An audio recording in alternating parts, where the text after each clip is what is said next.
தேவனாகிய கர்த்தர் உங்கள் அனைவரையும் இந்த நாளிலே ஆசீர்வதிப்பாராக. கர்த்தர் கடந்த வாரம் முழுவதும் நம்மை தாங்கி ஏந்தி சுமந்து அன்போடு நம்மை வழி நடத்தியிருக்கிறார். அவருக்கு நாம் நன்றி செலுத்துவோம். நாம் அனைவரும் நிற்பதும் நிர்மூலமாகாததும் தேவனுடைய கிருபை மாத்திரமே. அதற்கு மகிமை உண்டாவதாக. நாம் இன்னைக்கு உயிரோடு இருக்கிறது தேவனுடைய கிருபை. அவருடைய அளவற்ற அன்புக்காகவும் அளவற்ற கிருபைக்காகவும் அவருடைய மகா பெரிய இரக்கத்துக்காகவும் நாம் தேவனின் நன்றியோடு ஸ்தோத்தரிப்போம். அவருடைய அன்பு பெரியது, அவருடைய இரக்கம் பெரியது, அவருடைய கிருபை பெரியது. இதற்காக நாம் ஆண்டவருக்கு நன்றி செலுத்துவோம்.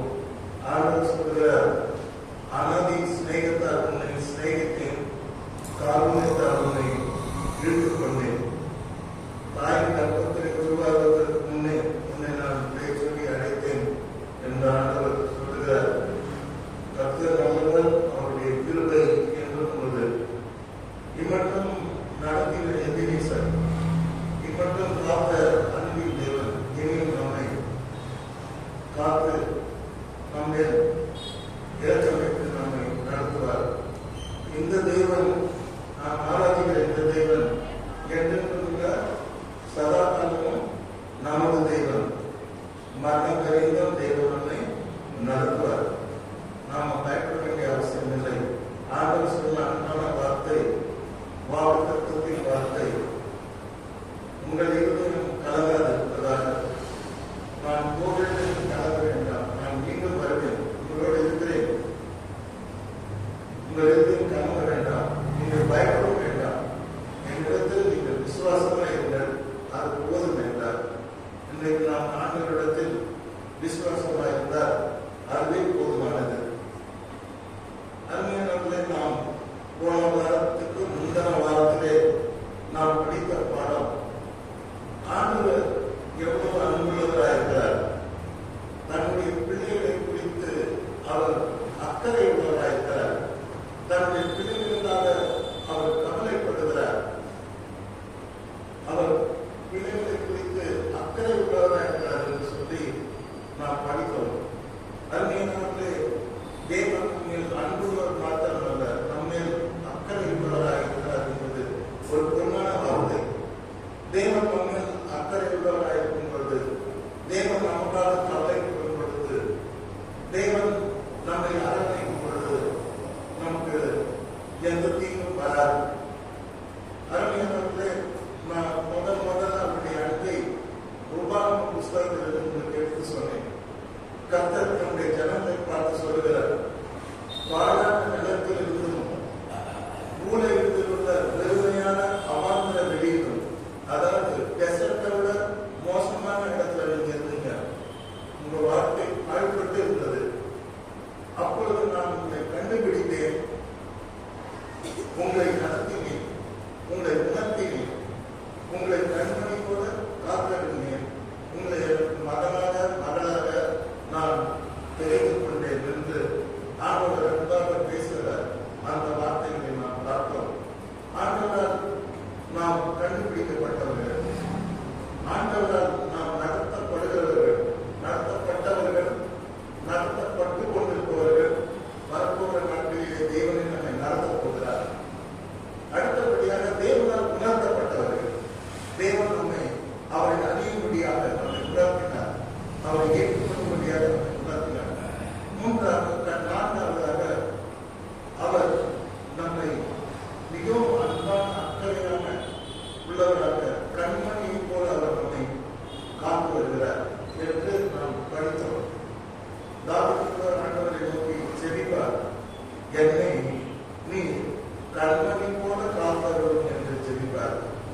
அது மாத்திரமல்ல, ஆண்டவர் சொன்ன ஆத்மீக வாக்குத்தத்தம், உங்களை தொழுகிறவன் என் கண்மணியை தொழுகிறார், நீங்களெல்லாம் என்னுடைய கண்மணிகள் என்று ஆண்டவர் சொல்கிறதை நாம் பார்த்தோம்.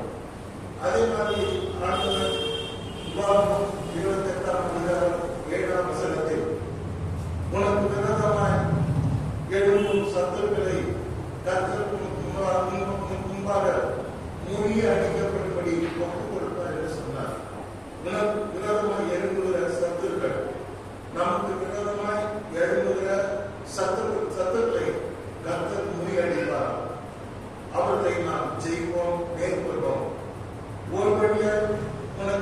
எதிராக புறப்பட்டு வருவார்கள். ஒரு வழியாக ஒரு கேங்ஸ்டராக கூட்டமாக நமக்கு எதிராக வருவார்கள். ஆனால் கர்த்தர் அவர்களை 7 வழியாக விரட்டிப்பார் என்று ஆண்டவரே சொல்கிறார். ஒரு வழியாக நமக்கு எதிராக புறப்பட்டு வருவார்கள், 7 வழியாக முன்பாக ஓடி போவார்கள். இன்றைக்கு உங்களை விரட்டுகிற நினைக்கிற சத்துருவை கர்த்தர் விரட்டி அடிப்பார். 7 வழியாக அவர்கள் ஓடுபடி செய்வார். உங்களை எதிர்த்து நிற்பவன் யார்? கர்த்தர் நமது பட்சத்தில் இருந்தால் நமக்கு விரோதமாய் இருப்பவன் யார் என்று ஆண்டவர் கேள்விக்குறியாக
நிறைய பேர் சூனியம் மந்திரம் இதை பற்றி நான் பேசுறாங்க. பேச வேண்டிய அவசியமே இல்லை. இதற்கும் நமக்கும் சம்பந்தம் இல்லை.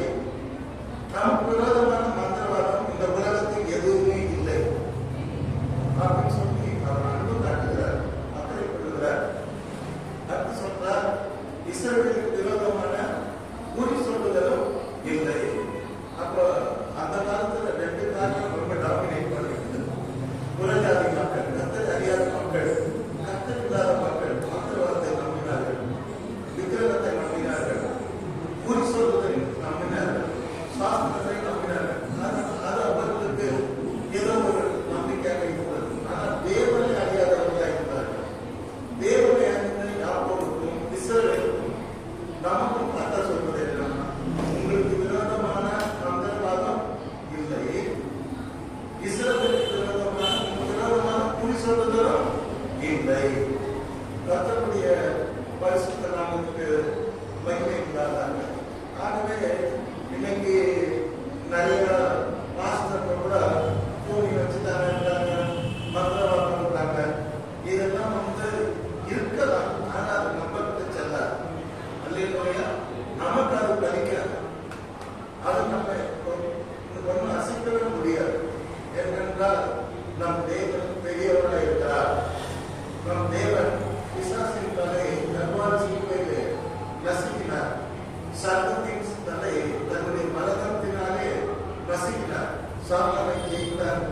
எல்லாவற்றையும் ஆண்டவர், பாதாளம், வேதனம், மரணம் எல்லாவற்றையும் நமக்கு ஆண்டவர் ஜெயித்தார். ஜெய் கிறிஸ்து என்று நாம் பார்க்கின்றோம். ஆண்டவர் ஒரு முறை சீடர்களை பார்த்து சொன்னார், நீங்க பயப்படாதீங்க, நான் உலகத்தை ஜெயித்தேன்.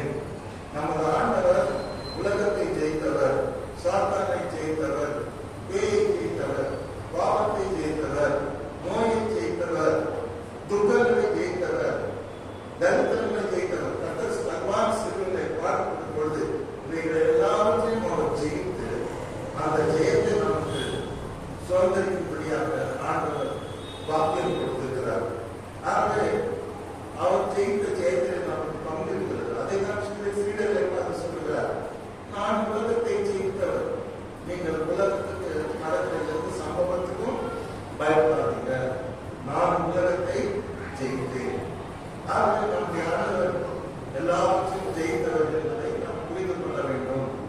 அருமையான இன்றைக்கு சாத்தானை ஜெயிப்பது எப்படி? நமக்கு ஒரே ஒரு விரோதி தான் இருக்கான். அவன் யார் என்றால் சாத்தான். சாத்தான் கேட்கிறது, தன்னுடைய நிருபத்தை எழுதுகிறார், சாத்தான் யாரை வீழ்ந்தலாம் என்று இரவும் அவன் என்ன பண்றான், கர்ஜிக்கிற சிங்கத்தை சுற்றி அலைகிறான். நீங்கள் ஜாக்கிரதையாக இருக்கிறது என்று சொல்கிறார். அப்போ சாத்தானை ஜெயிப்பது எப்படி அப்படின்னு உங்களுக்கு பைபிள் என்ன சொல்றது? நான் கற்றுக் கொடுக்கல, பைபிள் உங்களுக்கு என்ன கற்றுக் கொடுக்குது? சாத்தானை ஜெயிப்பது எப்படி? சாத்தானுக்கு முதல்ல நமக்கு எப்படி நம்ம எப்படியாவது பாவத்தை தள்ளிவிடணும். அதுதான் சாத்தானுடைய நோக்கம். நாம தேவனுடைய பிள்ளைகளாக இருந்து மகிழ்ச்சியோடு சமாதானத்தோடு வாழ்வதை அவன் விரும்புவதில்லை. பாவத்தில் தள்ளி விடுவது தான் நமக்கு மெயின் நோக்கம். அந்த போயிட்டால நமக்கு சமாதானம் போயிடும், சந்தோஷம் போயிடும், நமக்கு டிப்ரெஷன் வந்துடும், என்ன ஸ்ட்ரெஸ் வந்துடும், ஆன்சைட்டி வந்துடும், எல்லாமே வந்துடும். அதனால நம்ம தேவனை விட்டு பிரிக்கிறது ஒரே வழி, தேவனை விட்டு ஈடுபட்டு நாம் எப்பொழுதுமே அவன் போராடி கொண்டிருக்கிறான். இப்பொழுது நாம் சாத்தானை ஜெயிக்க வேண்டும். சாத்தானை ஜெயிப்பது எப்படி? பற்றின விசேஷம் 12ஆம் அதிகாரம் 11ஆம் வசனத்தில் ரொம்ப அழகாக சாத்தானை எப்படி ஜெயிப்பது என்று எழுதப்பட்டிருக்கிறது. நாளை படிக்க கேளுங்க. மரணம் நேரிடுகிறதா இருந்தாலும் அதற்கு தப்பும்படி தங்கள் ஜீவனையும் பாராமல் ஆட்டுக்குட்டியின் ரத்தத்தினாலே சாத்தானை அவர்கள் ஜெயித்தார்கள் என்று நாம் பார்க்கிறோம். ஆட்டுக்குட்டியின் ரத்தம், சிலுவையின் ரத்தம், தேவாட்டுக்குட்டியின் ரத்தம். There is power in the blood of Jesus. ஆண்டவர் இயேசு கிறிஸ்து சிந்தின ரத்தத்திலே பாவ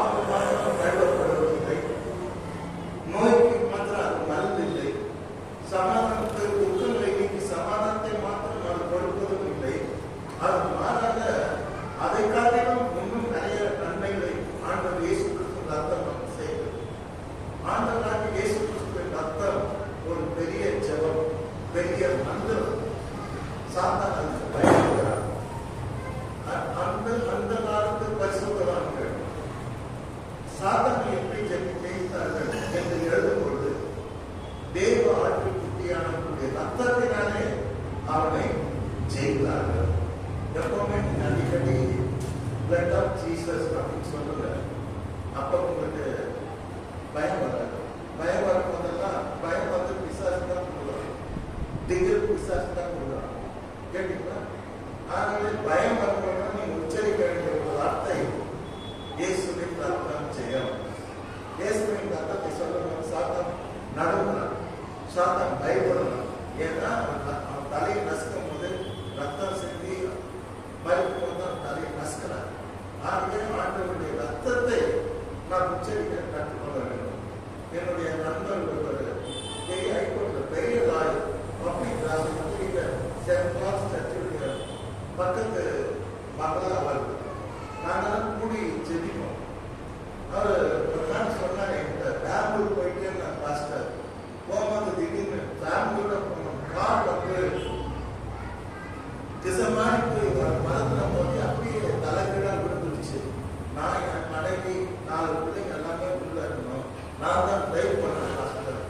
ஆனா நல்ல பக்தர் அவர் பெரிய இன்ஸ்பெக்டர்லாம் அவங்க போன எனக்கும் சேர்ந்து சர்டிஃபிகேட் தான்.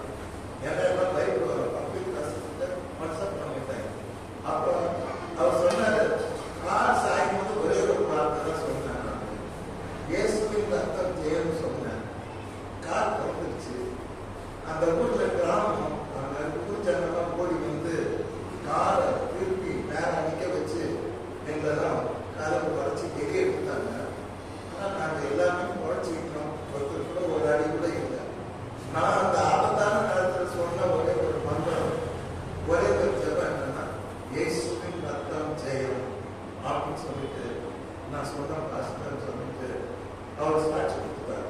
அருமையானவர்களே, அடிக்கடி நீங்க அந்த வாயில இயேசுவின் ரத்தம் ஜெயம் சொல்லணும். என்ன பயம் வரும்போது, பாடு வரும்போது, எல்லா இடத்துலையும் ஆபத்தான இடத்துல இயேசுவின் ரத்தம் ஜெயம் மனசுக்குள்ள சொல்லி தேவ ஆட்டுக்குட்டியின் ரத்தம் ஜெயம், சிலுவை ரத்தம் ஜெயம். அது ஒரு பெரிய மருந்து, அது ஒரு பெரிய வெற்றியின் வார்த்தை. அதை அடிக்கடி நாம சொல்லி சாதாரண என்ன பண்ணணும், ஜெயிக்கணும். புரியுதுங்களா? There is power in the blood of Jesus. இயேசுவின் ரத்தத்தில் வல்லமை உண்டு. சாத்தானை விரட்டுகிற வல்லமை, பாவத்தை மன்னிக்கின்ற வல்லமை, நோய்களை குணமாக்குகிற வல்லமை, சமாதானத்தை அளிக்கின்ற வல்லமை இயேசுவின் ரத்தத்தில் உண்டு. நாம மறந்துட்டு அதை உச்சரிக்கிறது. அப்போ இனிமேல் நாம் என்ன பண்ணணும்? இயேசுவின் ரத்தம் ஜெயம்னு சொல்லணும். நான் சொல்றேன் இயேசுவின் ரத்தம் சொல்றேன், நீங்க ஜெயம் சொல்லணும். இயேசுவின் ரத்தம் வெரி குட், நல்லா சொல்றீங்க. அடிக்கடி சொல்லிக்கங்க, கொஞ்சம் உற்சாகமா இருக்கீங்க. பேய் நோய்லாம் உங்க இடத்துல வந்து பயப்படும். Very good. அடுத்து நாம இதே வசனத்துல நாம இன்னொரு விஷயத்தை படிக்கிறோம். மரணம் நேரிடுவதாக இருந்தாலும் அதற்கு தப்பும்படி தங்கள் ஜீவனையும் பாராது ஆட்டுக்குட்டியின் ரத்தத்தினாலே சாத்தானை ஜெயித்தார். அடுத்து தங்கள் சாட்சி வசனத்தினால் அவனை ஜெயித்தார்கள். வசனத்தினால் அவனை ஜெயித்தார்கள். அதே போல வசனம் வந்து தேவனுடைய வார்த்தை வல்லமை உள்ளது. கண்மலை வழக்கிற சமட்டி, அது ஒரு அக்னி, எப்பேற்பட்ட இருமையை கொடுக்கிற அக்னி. ஆகவே கர்த்தருடைய வார்த்தையிலே பலம் இருக்கிறது. இன்னைக்கு நாம ஆண்டவராகிய இயேசு கிறிஸ்து வார்த்தையினாலே எல்லாத்தையும் செய்தார். உலகத்தில் வாழ்ந்த நாட்கள் அவங்க ஓன் சிஸ்டர்ஸ் என்ன சொல்றாங்க, நாகம் வந்து 4 நாள் ஆயிடுச்சு. நாகம் கல்லைக்கு போகாதீங்க, கல்லை கலக்காதீங்க அப்படிங்கிறாங்க. ஆனா கர்த்தர் என்ன சொல்றாரு, இல்ல கல்லை காணுங்கன்னு சொல்றாரு. என்ன சொல்றாரு, எதனா பண்ண மேஜிக் தான், உடனே பண்ண வார்த்தை சொல்றாரு, நாகவே வெளியே வா. அந்த வார்த்தை போய் அவன் உயிரோடு எழுப்பி வெளியே கொண்டு வந்து நிற்க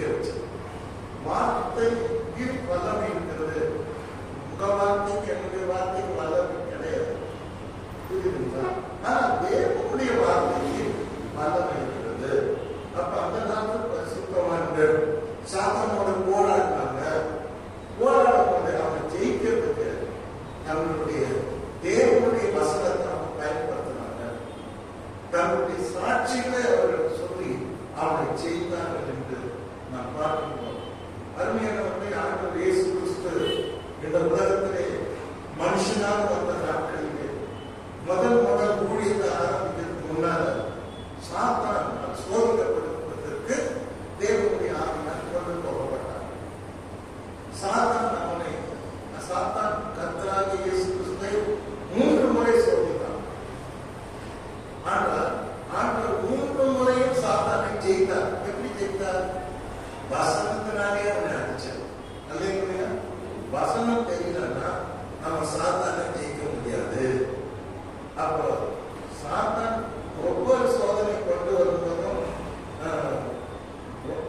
பசியா இருக்கீங்க, டாக்டர் ரொம்ப வசனம், நீங்க தான் கடவுளாச்சு, இந்த கல்லை அப்பம் சாப்பிடுங்க அப்படின்னு சொல்லுவோம். பசியை கண்டுபிடிச்சிக்கலாம், ஆண்டவர் பசியை கண்டுபிடிச்சி டெஸ்ட் பண்ணுவோம். ஆனா ஆண்டவர் என்ன பண்ணுவாரு? ஒண்ணுமே பண்ண மாட்டாரு. மனுஷன் அப்பத்தினால் மாத்திரம் அல்ல, தேவனுடைய வாயிலிருந்து புறப்பட்டு வருகிற ஒவ்வொரு வார்த்தையினாலும் இப்படியே ஒவ்வொரு சோதனை அந்த வசனத்தை சொல்லி செய்யலாம். நீங்க ரொம்ப வசனத்தை ஞாபகம் பண்ணிட்டே இருக்கணும், மறக்கக்கூடாது. கொஞ்சம் வசனத்தை மறந்தீங்கன்னா நம்ம மனசுல எந்த வந்து நம்ம பைத்தியம் முடிஞ்ச வச்சிடும். அல்லேலூயா.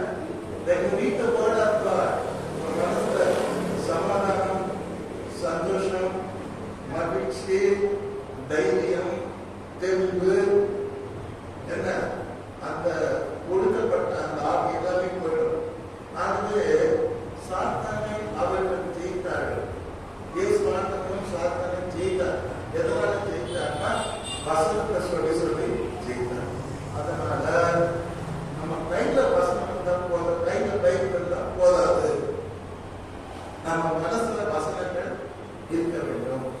அதை அடிக்கடி நாம் என்ன பண்ணணும்? உச்சரிக்கணும். சப்போஸ் ஒருத்தர் பைக்ல போறாரு, ஆண்டவரே என் வழிகளெல்லாம் காக்கும்படி இந்த தூதருக்கு கட்டளைன்னு சொன்னீங்க, நான் ஒரு தூரம் போறேன், நீங்க மதுரா பைக்ல போறேன், இந்த தூதர்கள் நீங்க காப்பாற்றுவாங்க.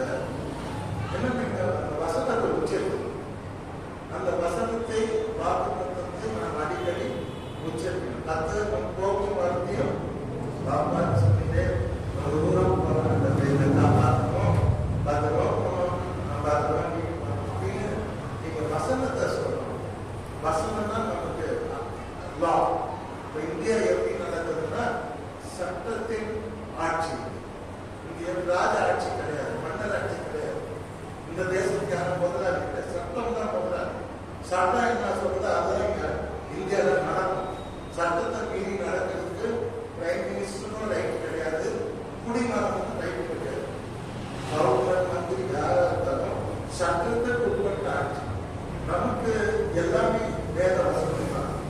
கிறிஸ்தவம் என்பது வேத வசனத்துக்கு அதனுடைய ஆதிக்கத்தை கீழே நடக்கிறது. ஆகவே ஆண்டவருடைய வார்த்தையை நாம் நன்றாக கூர்ந்து கவனிக்க வேண்டும். இந்த வார்த்தையை நாம் சோர்ந்து போக்குவதெல்லாம் கர்த்தருடைய வார்த்தையை படிக்க வேண்டும். வியாதி படுத்துவதெல்லாம் கர்த்தருடைய வார்த்தையை நாம் படிக்க வேண்டும். பலவீனப்படுத்துவதெல்லாம் கர்த்தருடைய வார்த்தையை படிக்க வேண்டும். அப்ப அந்த சமீட்சை நிச்சயம். நான் அன்னைக்கு ஒரு வசனத்தை சொல்றேன். இளைஞரும் இலை படைத்து போட்டு போவார், வாலிபரும் இடர் விடுவார். ஆனால் கர்த்தருக்கு காத்திருக்கிறவர்களோ கடுவு போல பலன் அடைந்து சட்டைகளை அடித்து எழுப்புவார்கள். அவர்கள் ஓடினாலும் இலைப்படையார்கள், நடந்தாலும் சோர்ந்து போவார்கள். அப்படின்னு சொல்லி ஞானவே காத்திருக்கிறேன். இந்த சந்தோஷம் நடத்தையும் தாரும். நாம் பவுல் தன்னுடைய நிருபத்தை எழுதும்போது அவருடைய வசனத்தை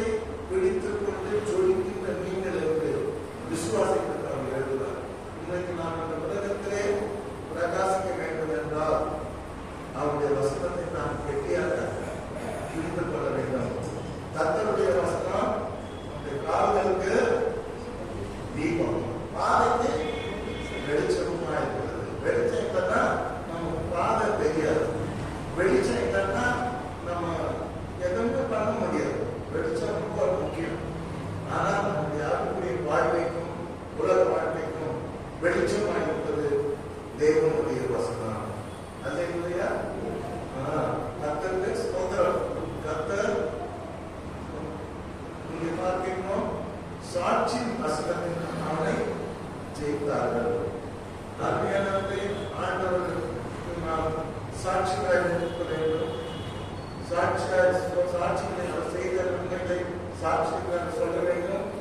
வசனத்தை நாம் தியானிக்க வேண்டும். இருதய பலகையிலே எழுதி வைத்து கொள்ள வேண்டும். இதன் மூலமாக நாம் சாத்தானை ஜெயிக்க முடியும். முதல் ஆயுதம் சாத்தானை ஜெயிப்பதற்கு முதல் ஆயுதம் இயேசு கிறிஸ்துவின் ரத்தம், தேவ ஆட்டுக்குட்டியானவரின் ரத்தம். இரண்டாவது ஆயுதம் தேவனுடைய வசனம், தேவனுடைய வார்த்தை.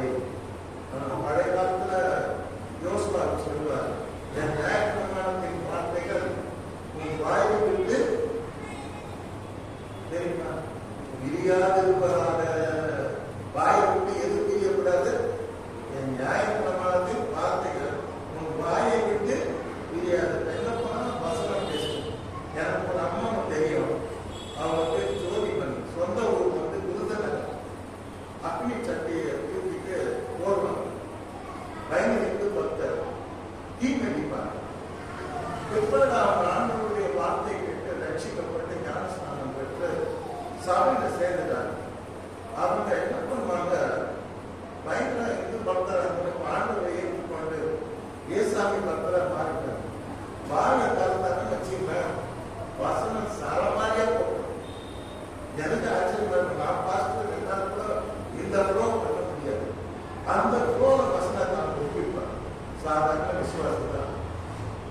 அருமையான இன்னைக்கு நாம் வசனத்தை மறந்துவிட்டோம். அதை தியானிக்க, அதை இருதயத்திலே பலகைகளை எழுதிக்கொள்ள, வழியெல்லாம் அதை நினைக்க, அதை தியானிக்க மறந்துவிட்டோம். அதுவே நமக்கு தெரிஞ்சு சாத்தா எந்த வசனம் இருக்கிறதோ அந்த சாத்தா வரமாட்டான். எங்க தேவனுடைய ரத்தம் இருக்கிறதோ அந்த சாத்தா வர ரத்தத்துக்கு மதிக்கின்றார். மூணாவது பிசாசுகள் எப்படி ஜெயிப்பது? மூன்றாவது ஆயுதம் இந்த நேம் ஆஃப் ஜீசஸ். இயேசுவாமி உயிர்த்தெழுந்த பிற்பாடு சீடர்களோடு கூட அவர் பேசுவார். உலகம் முழுவதும் போய் சகல ஜாதியிலும் எனக்கு என்ன பண்ண சீஷராக விசுவாசிக்கிறவர்களால் நடக்கும் அடையாளங்களான. இந்த பாஸ்டர் வேற, சுவிசேஷகர் வேற, தீர்க்கதரிசிகள் வேற, போதகர்கள் வேற, குணமாக்கர்கள் வேற. இவங்கெல்லாம் 5 விதமான ஊழியர்கள் குறிச்சு கடல் வச்சிருக்காங்க தனியா.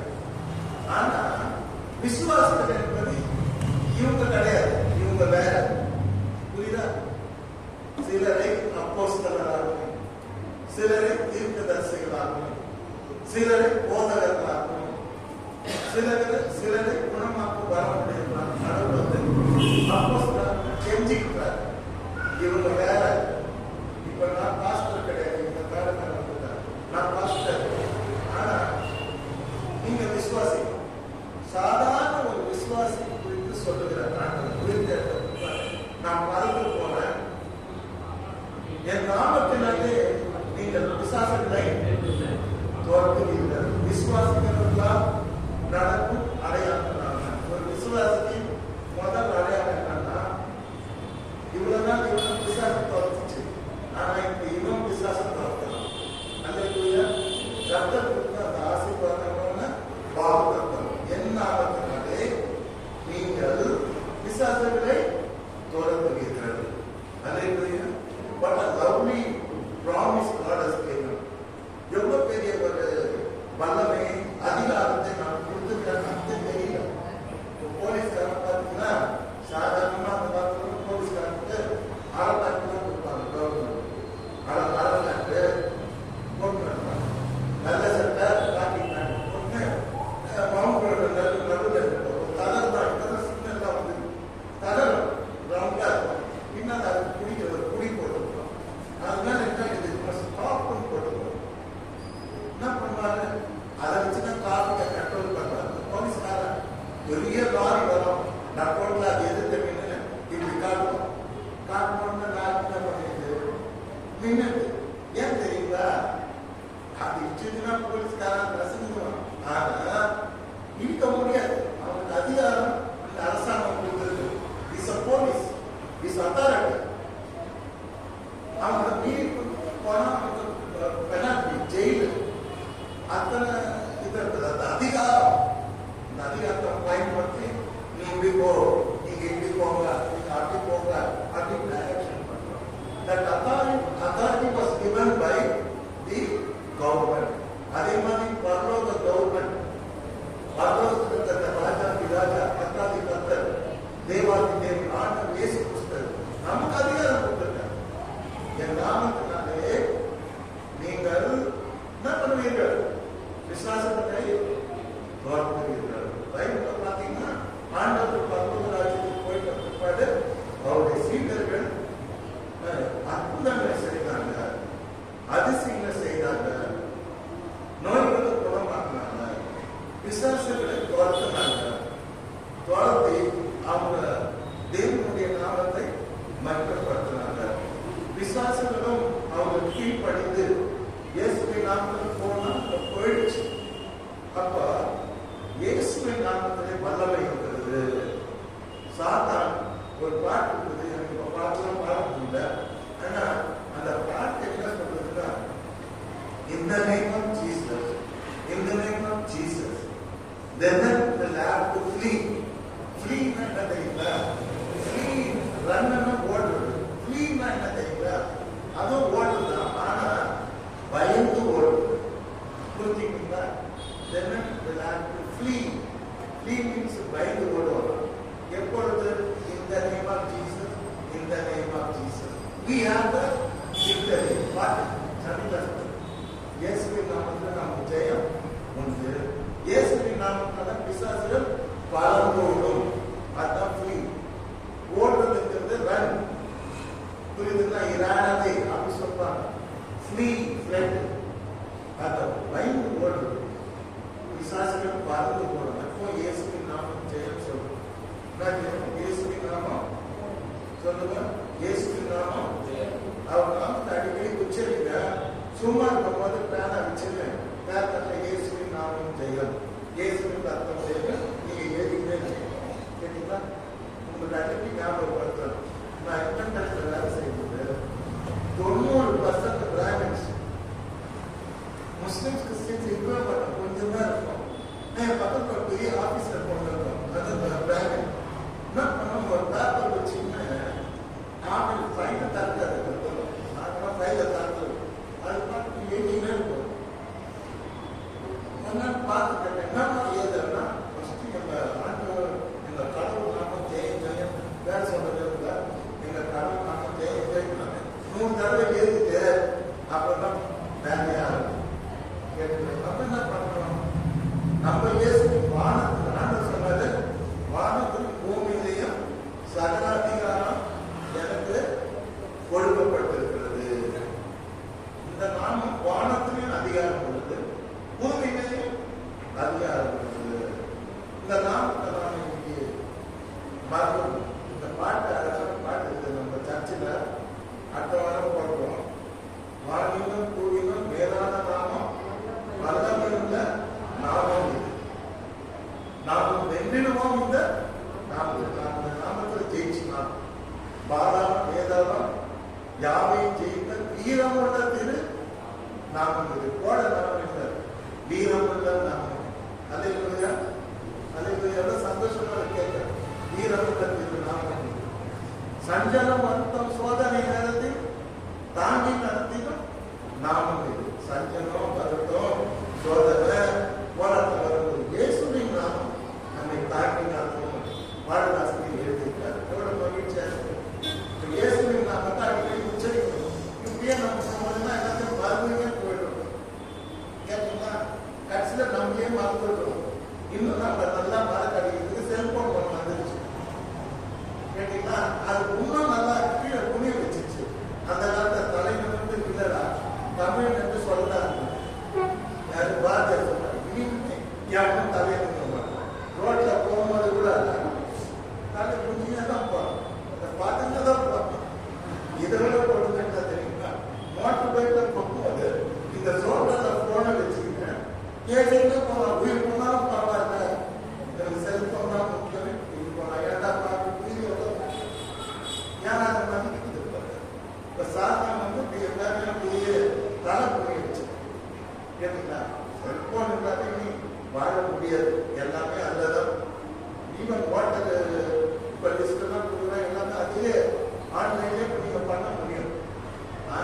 பிரச்சனை என்னன்னா இதெல்லாம் பண்ணுங்க, ஆனா ஆண்டவனுடைய நாமத்தை நீங்க என்ன பண்ணாதீங்க, மறந்து விட்டாரு. அல்லேலூயா. நீங்க வாட்ஸ்அப்ல போன்ல ஒரு நாள் பேசினாலும் ஜெயம். We have the victory in the name of Jesus. ஸ்டேட்டஸ்ல போட்டு in the name of Jesus we have the victory அப்படின்னு போடணும். ஏன்னா இயேசுவின் நாமம் ஜெயம்.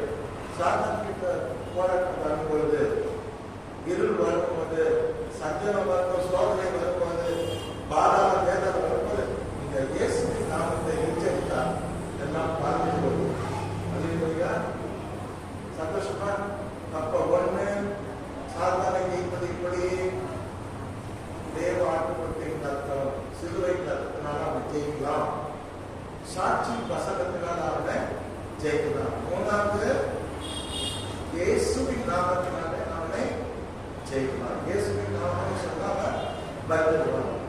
இயேசுவின் நாமத்தினால போ அப்படின்னா போயிடும். கர்த்தருடைய ஆசீர்வதிப்பாராக. அடுத்தபடியாக சாத்தானை ஜெயிப்பது எப்படி சொல்லி யாக்கோபு எழுதின நிருபம் 4ஆம் அதிகாரம் 7ஆம் வசனத்திலே யாக்கோபு தன்னுடைய நிருபத்திலே விசுவாசிகளுக்கு சொல்லிக் கொடுக்கிறார். தேவனுக்கு கீழ்ப்படிந்திருங்கள், பிசாசுக்கு எதிர்த்து நில்லுங்கள் என்று சொல்கிறார். அப்ப அவரு உங்களுக்கு கிருபை அறிவார், கிருபை பற்றி கூட்டுவார். எப்பொழுது சாத்தானுக்கு எதிர்த்து நில்லுங்கள், தேவனுக்கு கீழ்ப்படி. சாத்தானை ஜெயிக்கணும்னா நாம் தேவனுக்கு கீழ்ப்படுகிற பிள்ளைகளாக இருக்க வேண்டும். அல்லேலூயா. இப்ப கீழ்ப்படியாத பிள்ளைகளா நிறைய இன்னைக்கு பாத்தீங்கன்னா, இன்னைக்கு ஒவ்வொரு ஃபேமிலியும் நீங்க போய் கம்ப்ளைண்ட் எடுத்தீங்கன்னா எல்லா வீட்லயும் என்ன சொல்றாங்க, பையன் கீழ்ப்படியவும் மாட்டாங்க, மணி வீட்டு வராப்பா, பயமா இருக்குது, பயத்துல இருக்குது, இது பொண்ணு கீழ்ப்படியவும் மாட்டேங்க சொல்றது வச்சுட்டாங்க. சம்பாதிக்க ஆரம்பிச்சது டோட்டலா அப்பா அம்மா எல்லாரையும் மறந்துருச்சு. அந்த ஆட்டம் போட்டு போகணும். எங்க போனாலும் இன்னைக்கு ஒரு கீழ்ப்படியாமை நாம் நம்ம பார்க்கணும். உலகத்துல முதல்ல வேதனை தொடர்ந்த வந்த பிரச்சனை என்ன, தேவன் எது செய்யக்கூடாதுன்னு சொன்னாங்கன்னா அவங்க கீழ்ப்படினார். ஆமாம், கேவலம் கீழ்ப்படினார். ருசிக வேண்டாம் அப்படிங்கிற போய் புஷ்டாங்க. நீங்க அப்படிதான் உலகம் இருக்குது. பார்த்து எது செய்யாத சொல்றாதான் செய்வாங்க. சொல்லுங்க, அம்மா இது வாழாடா அதான் பண்ணுவோம், அப்பா இது வாழாடா அதான் சொல்லுவோம். ஏன் சின்ன குழந்தை போயிட்டு ஐஸ்கிரீம் சாப்பிட்டா சளி பிடிக்கணும், அது தெரியும். ஆனா ஐஸ்கிரீம் கேட்க டாக்டர் போய் மாசம் போவோம். ஐஸ்கிரீம் தின்னு டாக்டர் போவோம். அப்போ சின்ன பிள்ளைங்க என்ன பண்ணுது, நான்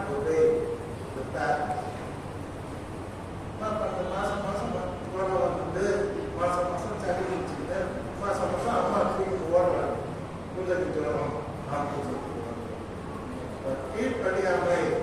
கடவுள் எனக்கு நீங்க காணிக்கை கொடுக்கறது அது இதெல்லாம் பிடிச்சிருந்த முதல்ல கீழ்படிகள்னா ஆண்டவர் சொல்றாரு. கீழ்படிகள்னா உங்களை நான் ஆசீர்வதிப்பேன் அப்படின்றது. ஆகவே சாத்தானை ஜெயிக்கணும்னா நம்ம தேவனுக்கு கீழ்படிக்கும் போது சாத்தான் நம்மளை பார்த்து கைது போடுவான்.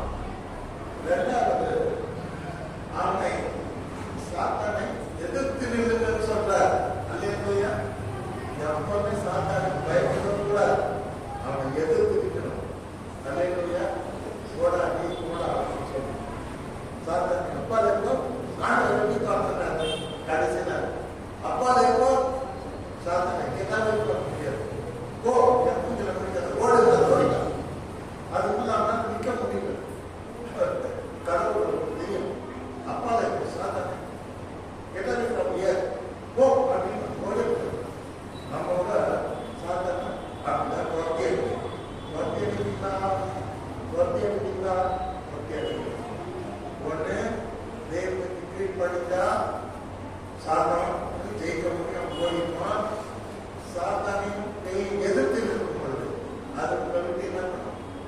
ஓடி போயிடும். அடுத்தபடியாக சாதனை ஜெயிப்பது எப்படி? இது நம்ம உட்கார்ந்து மெடிடேட் பண்ண எப்படி சொல்லும் பொழுது சாதனை ஜெயிக்கிறதுக்கு ஜனங்கள் கர்த்தர் ரொம்ப வசனமாக சொன்னார். ஒரு பயங்கரமான ஒரு ஆம்பிய அசுத்தாரி பிடிச்ச ஒரு மனுஷனை ஆண்டவரை கூப்பிட்டு வருவோம். அந்த மனுஷன் பிரச்சனை என்னன்னா பனிக்கு நோய் வரும், கனத்த விழுந்து ஓடுவோம், நெருப்பு கொளுத்திக்குவோம். இது அட்டம் பண்ணுவோம். அப்போ ஆண்டவர் கொண்டு வருவோம். அப்போ பார்த்தா ஆண்டவர் இல்லை, சீட்டர் ஓடிருப்பாங்க. சீட்டர் ட்ரை பண்றாங்க அந்த விசாச இயேசு நாமத்தில் போ இயேசு என்னமோ சொல்றாரு. ஆனா அந்த பிசாசு கீழ் பண்ணவே இல்லை. அது கூட அந்த இருக்க ஜனங்கள்லாம் ஆர்குமெண்ட் பண்றாங்க. சீட்டுக்கிட்ட உங்க ஆண்டவர் எல்லாம் பண்றாரு, உங்களால ஒண்ணுமே முடியலன்னு ஆர்குமெண்ட். அது கூட ஆண்டவர் வந்துடுறாரு, வந்து கேட்கிறாரு என்ன பிரச்சனைன்னு கேட்கிறாரு. ஐயனுடைய அப்பா சொல்றாரு, சார் இந்த உள்ள விசாசு பிடிச்சிருந்து எனக்கு காக்கா வரைக்கும் வருது, தீவிரம் தண்ணியில போய் விழப்போம், தற்கொலை பண்ணி ஓடணும், உரம் விழுந்து சாவு பண்ணுறேன், அழுவார். சரி அழாத, விசுவாசம் உள்ளவங்க இதுன்னு சொல்லிட்டு ஆண்டவர் ஒரு அதுக்கு தான் அப்பாவுக்கு அசுத்தானே பொறுத்துவார். விசாசு ஓடியே போயிடும். பையன் ஜம்முன்னு ஆயிடும், நல்லா ஆயிடும்.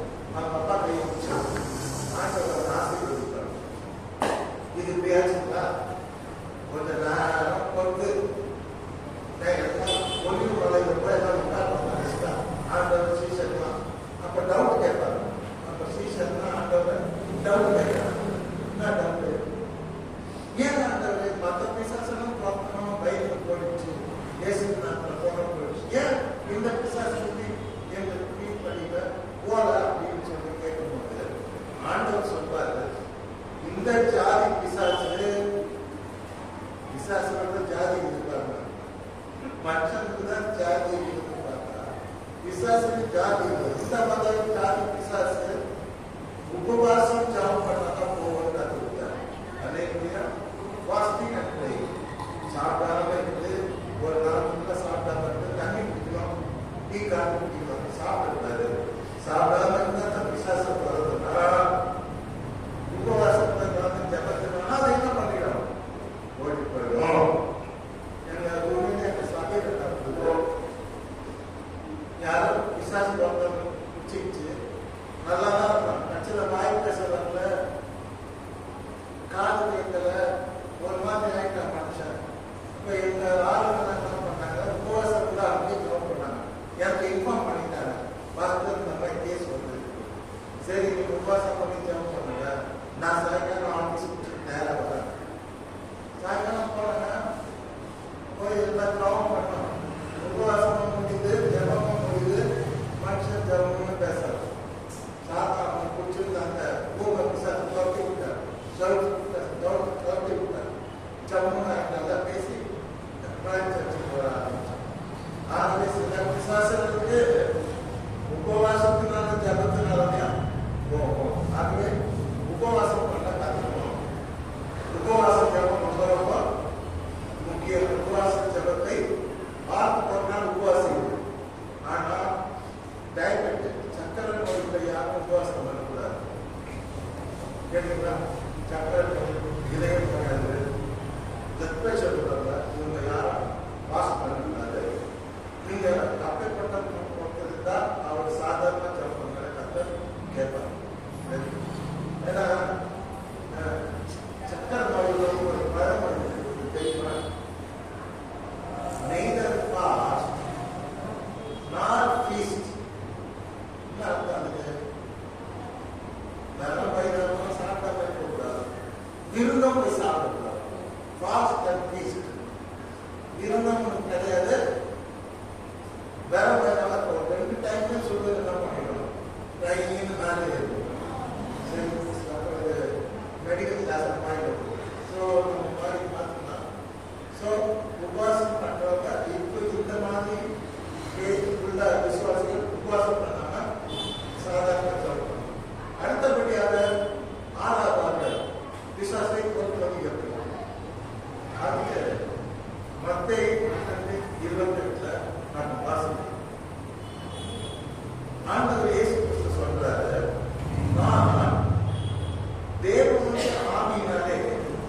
பிசாசுகளை துரத்துகிறபடியா தேவனுடைய ராஜ்யம் உங்களிடத்தில் வந்திருக்கிறது. என்ன சொல்றாரு?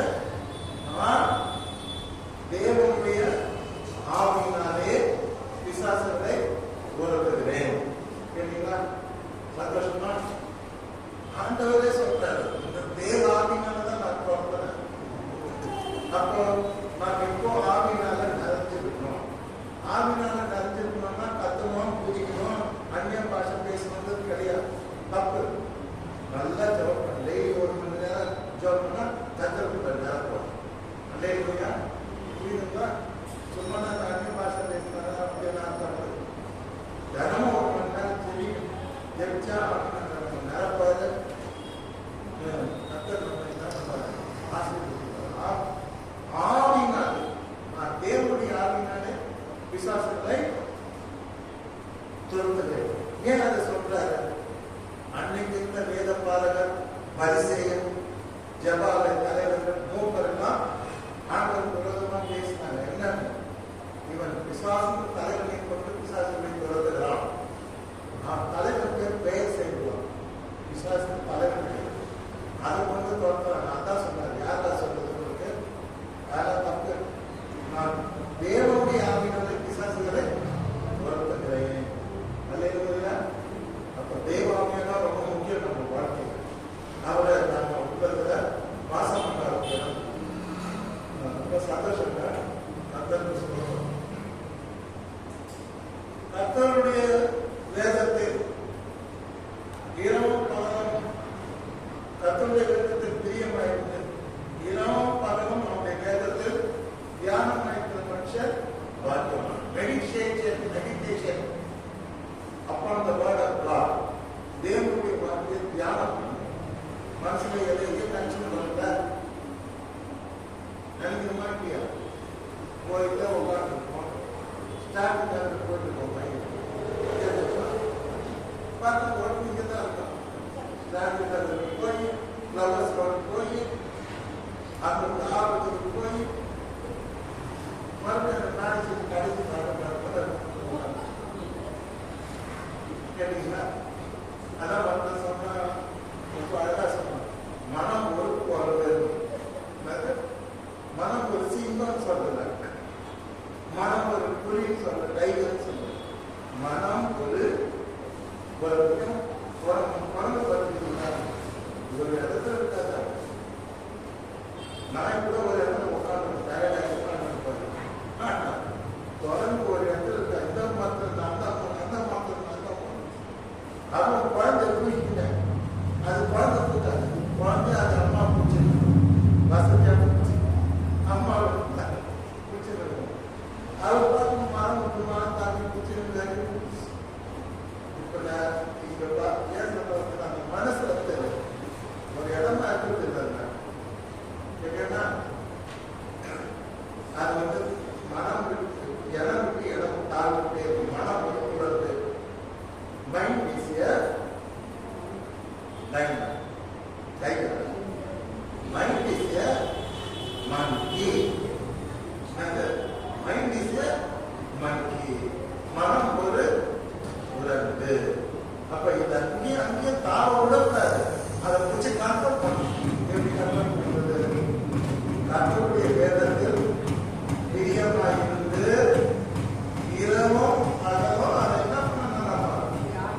தியானம் பண்ணணும். படிக்கலாம்.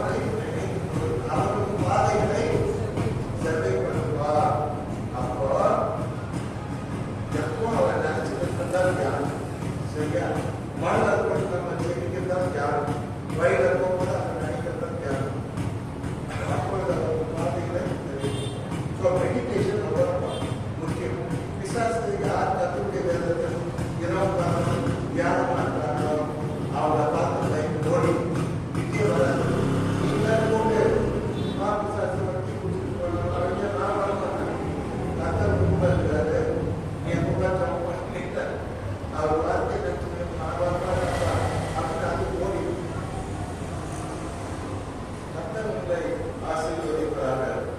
இந்த 2,000 மேலான அபோவால் ஆண்டவர் இயேசு கிறிஸ்து இந்த உலகத்துல ஏன் வந்தார் அப்படின்னு பார்த்தா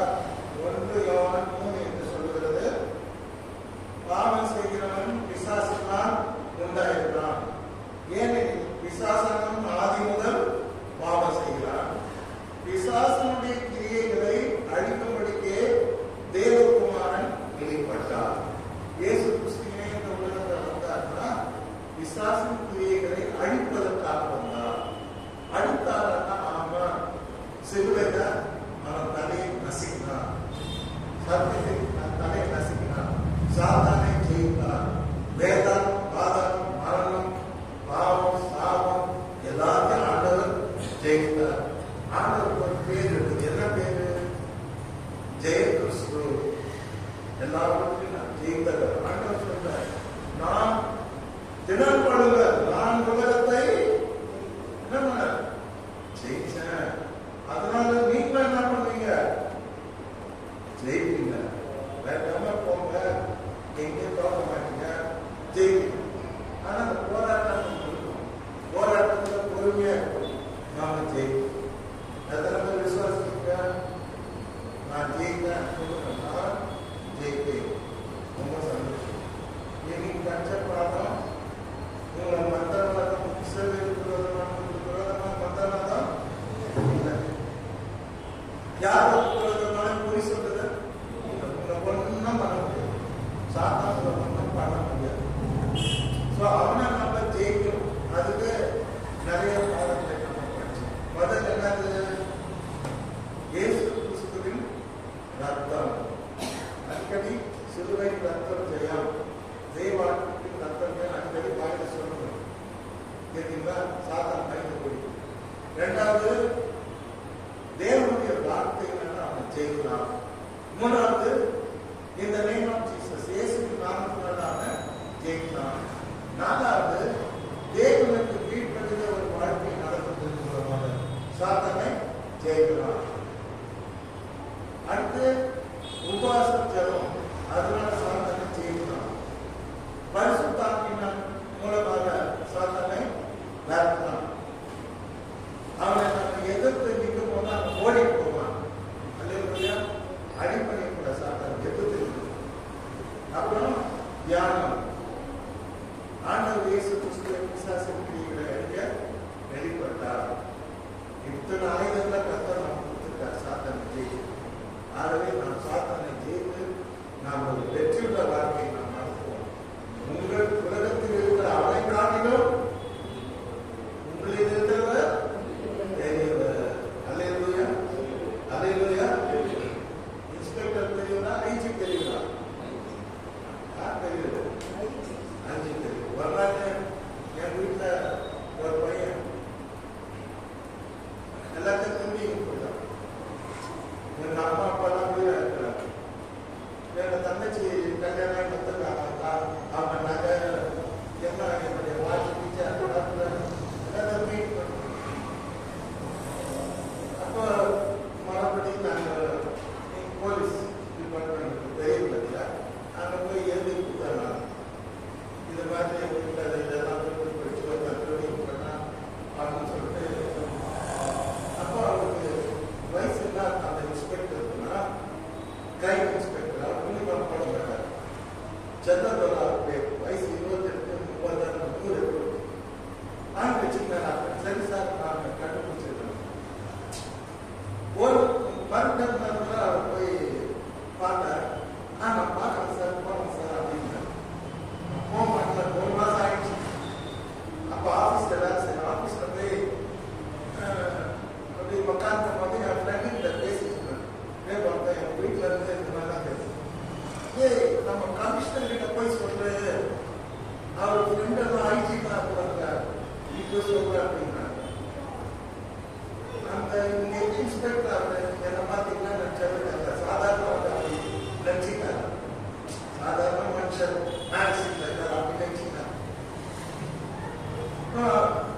கமிஷனரை போய் பார்க்கணும். அவர் சொன்னேன், சார் நான் போய் இந்த மாதிரி விஷயம் இல்லை, சரி அந்த டிஐஜியை பாரு அப்படின்னு. உடனே நான் கேட்டேன், சார் ஒரு லெட்டர் கொடுவா போகணும்னாக்க அவனுக்கு என்னப்பா லெட்டர் போடணும்னா என் பேரை சொல்லு அப்படின்னு. எனக்கு ரொம்ப ஆச்சரியமா இருந்தது. அந்த ஐஜி ஆஃபீஸ் சொல்ல போது பயமா இருந்தது. ஐஜி கிட்ட போனேன். இந்த மாதிரி வழியே நிறைய போலீஸ்லாம் இருக்காங்க, அவர் பிஏ தான் இருக்காங்க. என்ன இந்த சார் அப்படின்னு கேட்டேன். நான் இன்கம் டேக்ஸில் வந்துருக்கேன். யாரை பார்க்கணும்? டிஐடி பார்க்கணும். அண்ணா டிஎம்கே எப்படி சரி யார் இன்னார் நீங்க சொல்ல சொன்னாரு அப்படின்னு சொல்றாங்க. எங்க கமிஷனர் பேர சொல்லி ஐஜிங்கிட்ட போய் சொன்னாங்க. சொன்னதை சொல்லி போயிருந்தாங்க. உள்ள போனோம்னா ராஜன் வந்து அதை உட்கார வச்சாரு, காப்பி பண்ணி கொடுத்தாரு. வாங்கி கொடுத்தாரு. ஒன்னு கேட்டாரு, என்ன ஆச்சுன்னு கேட்டாரு. வீட்டுல இருந்து ரொம்ப சார் எல்லாத்தையும் வீட்டுக்கு வரலாம் போட்டுட்டாங்க. அதெல்லாம் உடனே ஒன்று வீட்டு அட்ரஸ் இருக்கான்னு கேட்டாரு. 25 மேரேஜ் அவதான் எழுதினேன், சூழலை எழுதினேன். அப்புறம் இன்ஸ்பெக்டர் பேர் கேட்டாரு. நான் சொன்னேன் சென்ட்ரல்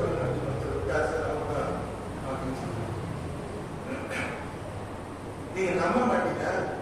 சொல்லி 3 நாள் தாங்க அவனை பிடிச்சி பண்றாங்க. வேலை போட்டு வீட்டுக்கு எப்படி பண்றாங்க.